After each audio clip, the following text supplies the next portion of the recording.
Good morning, students. Today we are going to discuss electrical capacitance. We have already completed potential, electric potential, right? So we are going for the next topic, capacitance.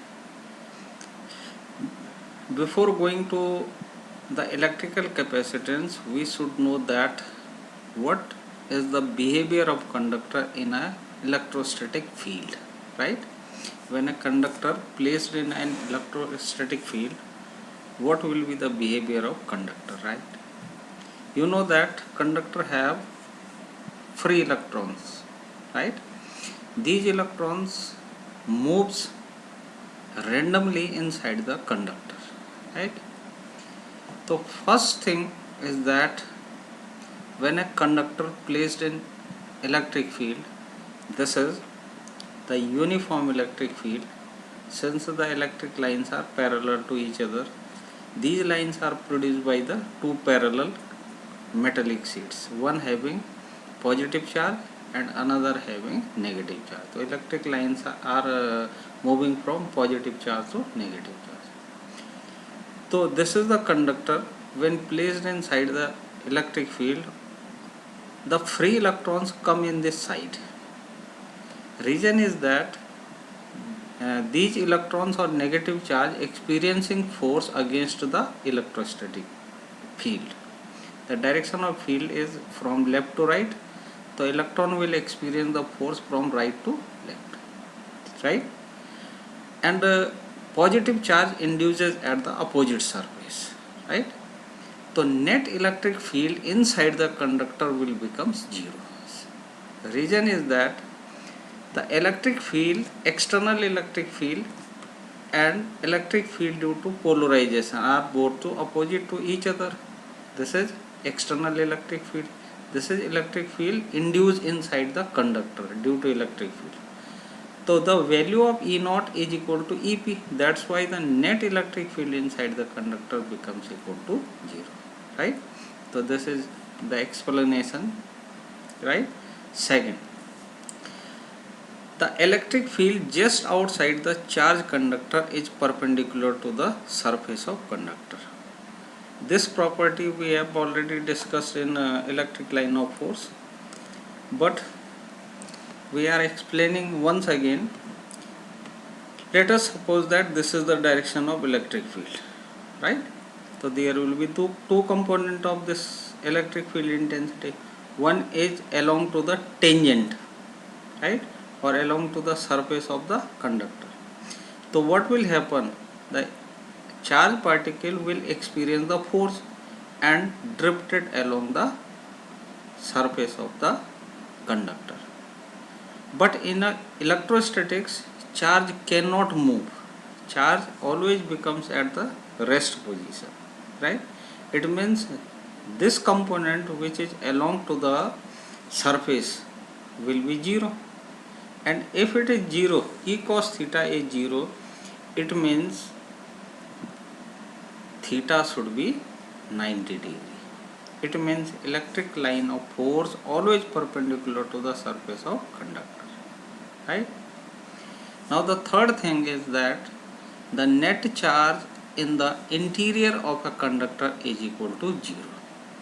Reason is that the negative charge and positive charge come out at the surface, and as per the Gauss theorem, there is a electrostatic shielding.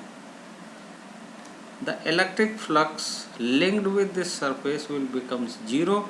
It means Q is equal to 0, since epsilon naught cannot be 0, right? Fourth, charge always reside on the surface of conductor. The charge of conductor reside at the surface of conductor. Reason is that charge inside is equal to 0. It means the charge is staying at the surface of conductor, right? Electric potential is a constant for entire conductor. Reason is that potential is line integral of electric field, right? Now the electric field inside the conductor is 0. If it is 0, dV is 0, means potential difference between 2 points is 0. If it is 0, it means potential throughout the conductor surface is constant, right? Sixth and last thing, surface charge distribution may be different at different positions, right? See in this picture, this is a pointed part of the conductor. This is conductor, blue conductor, blue color. This is the pointed part. It means sigma is maximum. Sigma means Q by S. Q charge divided by surface area. Now the surface area of this pointed part is very small. If it is small, sigma is very high. So sigma is maximum at this point, but at this part surface area is high. That's why surface charge density is minimum, and at pointed part surface charge density is maximum, right? Now we are going for the electrical capacitance.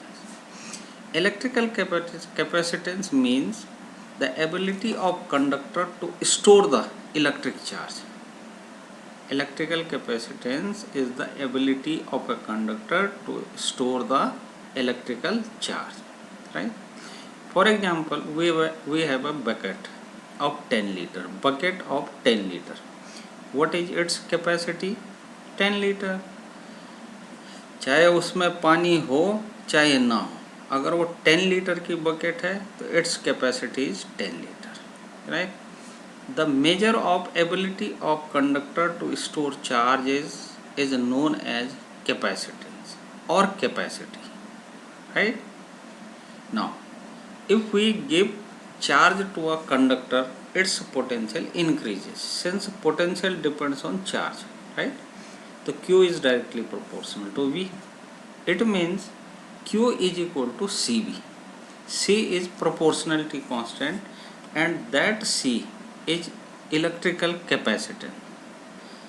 There are two factors. C is equal to Q by V. Electrical capacitance is equal to Q by V, right? So electrical capacitance is a concept, right? Is a concept, and it is also a physical quantity. For example, mass. Mass is a quantity, right? But inertia is a concept. Inertia is a concept and mass is physical quantity. But here electrical capacitance is concept as well as physical quantity. So this physical quantity can be defined as, if we substitute, if we make potential 1 volt, so capacitance will become equal to charge. So we can say that electrical capacitance of a conductor is defined as charge required to raise its potential through 1 unit. The charge given to the conductor is equal to capacitance if its potential increases by 1 volt, right? Now its SI unit is farad, right? It may be represented by capital F, and the symbol is two parallel lines, and these are connecting lines. These are parallel lines and they are connecting wires. So this is the definition of farad. Put value Q equal to 1, V equal to 1, so C will becomes equal to 1, right? Now capacitance of an isolated spherical conductor. Let this is spherical conductor. This is the center of the sphere, spherical conductor. This is solid spherical conductor. Its radius is R and Q charge given to the conductor, right? We are calculating its capacitance, and capacitance C equal to Q by V.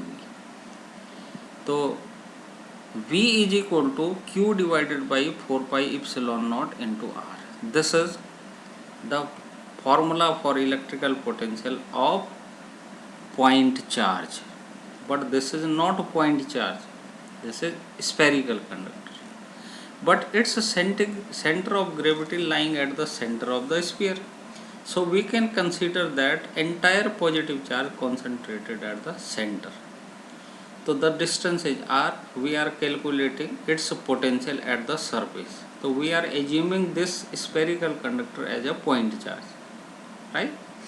So its potential will be q divided by 4 pi epsilon naught into r. So what will be the capacitance? Q by v. Now substitute the value of v, it becomes c equal to 4 pi epsilon naught into r. This is the electrical capacitance of isolated spherical conductor, right? It is directly proportional to radius. The above equation is true for conducting spheres, hollow or solid. It is applicable for both solid and hollow conductors, right? So this is all about today's lecture. Thank you.